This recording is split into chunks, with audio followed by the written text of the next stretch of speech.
Okay, it's mid-September 2025, 8 months into the second term, and that explosive comparison is still dominating headlines. Trump versus Hitler versus Stalin.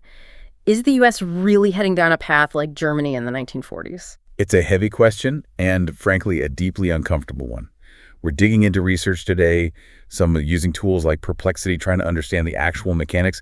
Where is U.S. democracy right now? Exactly. Welcome to this deep dive. We've synthesized research from political scientists, historians, people really trying to map this out. It's not about the shock value, right? It's about understanding the institutional changes being described. Precisely. Our goal here is to look past the immediate political storm. We're analyzing the trajectory of governance since January 25. We're using established political science models like the idea of a spin dictatorship to measure institutional shifts and figure out where the U.S. sits on that global democracy index now. Right. So let's start broad. The sources paint a pretty grim picture globally. How does the situation in the U.S. fit into that bigger trend of democratic recession we're apparently seeing? Yeah, the global context is, well, it's essential and, frankly, quite alarming. The VDEM Institute's latest findings, they confirm democracy worldwide is really taking a hit. How bad is it? For the first time in quite a while, the data suggests a majority of the world's population is now living under autocracies. We're talking 91 regimes classed as autocratic compared to only 88 democracies. Right. That's a significant tipping point. Wow. And the U.S.? The U.S. is frequently mentioned in these reports as an emblematic case of this democratic backsliding. It represents a really substantial shift, particularly for a leading Western nation. That's stark. So what specific things have happened in these first 8 months? What actions by the administration are triggering these kinds of classifications? What are the key symptoms? The main symptom, really, is this rapid concentration of power in the executive branch, often achieved by, let's say, creatively interpreting or circumventing existing laws. We've seen, over 100 unilateral executive orders and decrees signed very early on? 100, okay. And many seem aimed at chipping away at those traditional checks and balances. A huge part of this involves the judiciary. There was this pretty landmark Supreme Court decision back in June 2025. It didn't get maybe as much press as it should have. What did it do? It essentially limited the power of federal courts to review certain executive actions.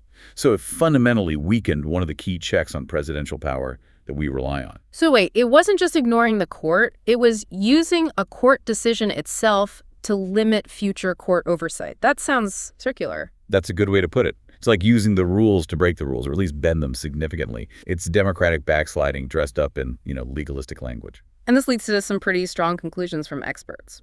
Absolutely. This is why someone like Stephen Levitsky at Harvard concluded that the U.S. effectively stopped being a full democracy only about 6 months into the second term. He draws direct comparisons to the methods used by leaders like Orban in Hungary or Erdogan in Turkey. Right. Leaders known for dismantling democratic institutions while keeping up appearances. Exactly. They hollowed out checks and balances, controlled the media, compromised judicial independence, all while still holding elections, at least technically. Okay, this is where it gets really difficult. The sources draw these direct, explicit lines between what's happening now in the U.S. and the destruction of the Weimar Republic in Germany, leading up to the horrors of 1940. How do those comparisons work? What are the mechanics they're pointing to? It's a chilling comparison, and it's crucial to understand it's focused on the process of institutional decay, the how, not necessarily suggesting the same horrific endpoint. The Weimar collapse, remember, involved a rapid erosion of civil liberties. Like after the Reichstag fire. Precisely. That was a key moment, leading to the suspension of basic constitutional rights. And then, critically, came the Enabling Act. Just remind us quickly, what did the Enabling Act do? Fundamentally, it allowed Hitler's government to pass laws without needing the Reichstag, the German parliament. It basically sidelined the legislature. The sources stress that in the early Nazi period, they heavily relied on using and twisting existing legal structures before they felt powerful enough to just abolish them. So it wasn't an overnight coup. It was a gradual takeover, using the law against itself. That's the parallel being drawn. That's the core of it, yes. If you look at how the research compares things, take the rule of law. In Germany, by 1940, parliamentary power was destroyed. In the U.S. in 2025, the argument is that institutions are being systematically weakened, bypassed, and reshaped by the executive. So a different method, perhaps, but aiming at a similar consolidation of power. The worry is the underlying strategy feels similar, subverting the constitutional framework to create this kind of imperial presidency while maintaining a veneer of legality. And what about elections? That's another point of comparison mentioned. Right. Germany in 1940 had sham elections under conditions of state terror. The U.S. in 2025, the concern is different but related. It's about questioning the very legitimacy of elections, potential manipulation through influencing certification, and this rising tide of threats and intimidation targeting opponents, the media, even civil servants. So it's undermining the rules and trust around elections rather than just canceling them outright. Exactly. It's that subversion from within that draws the parallel. Okay, let's talk about those numerical comparisons because they are, frankly, shocking. The sources give actual percentages comparing Trump's methods to Hitler's and Stalin's. How on earth do political scientists calculate a resemblance percentage? It sounds crude, I know, but there's a methodology. They first draw a very clear line between authoritarian governance, which is more about institutional control, propaganda, rhetoric, and totalitarian terror, which relies on mass violence, purges, the whole state security machine. Okay, two different models of control. Right. Then they analyze specific actions in rhetoric, things like executive overreach, attacks on the judiciary, use of scapegoating rhetoric, attempts to control information, and score them against criteria derived from historical analysis of those regimes. So based on that kind of scoring, what did they find? The researchers estimate the proximity to Hitler's authoritarian model, focusing on that institutional manipulation, the hateful rhetoric targeting specific groups, undermining political opposition structures, is somewhere between 60% and 70%. 60 to 70% resemblance to Hitler's methods of taking institutional control. That's incredibly high. Why isn't it higher?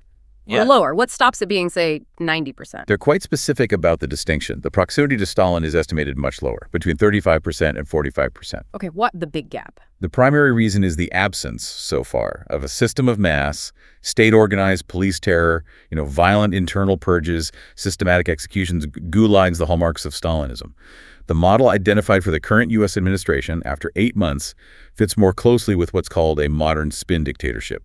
Spin dictatorship. Yeah, where control is maintained more through manipulating information, capturing institutions, polarization, maybe economic pressure, rather than the kind of overt mass physical violence that characterized Stalin's regime or even the later stages of Nazi Germany. Got it. So the danger they're flagging is the way democratic checks are being dismantled, even if the level of overt violence is thankfully very different right now. Precisely. The danger lies in the legal and rhetorical strategies being employed. So let's look at how this plays out practically, this imperial presidency. You mentioned Project 2025 being put into action.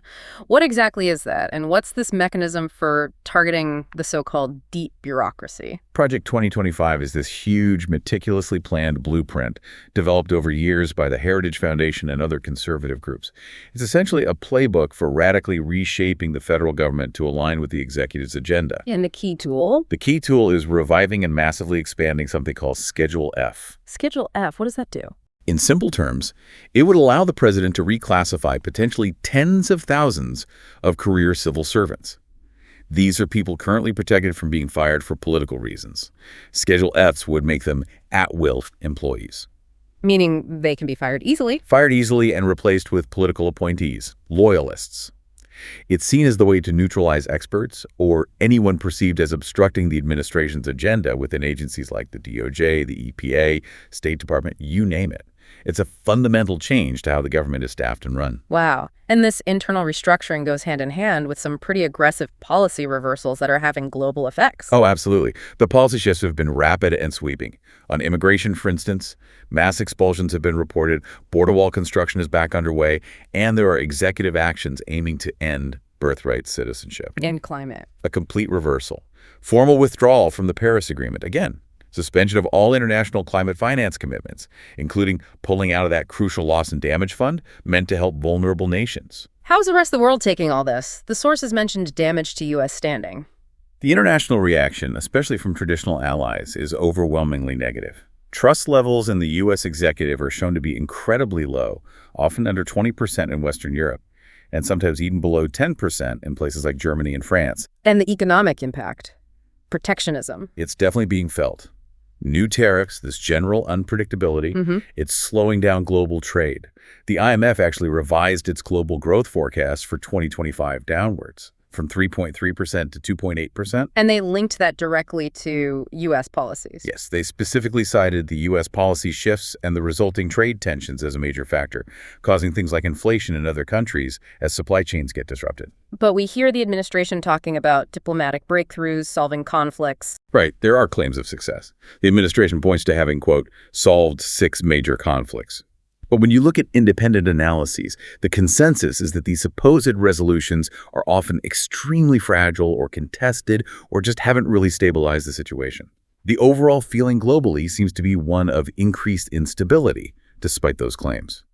So pulling this all together, the big takeaway seems to be that the changes in the U.S. in 2025 are seen by these researchers as one of the fastest, sharpest democratic declines in a major Western country this century. And that parallel with Weimar Germany isn't about predicting the same outcome, but about highlighting the method, the slow, legalistic undermining of institutions. Exactly. And that leaves us, and you, the listener, with a really difficult question to ponder.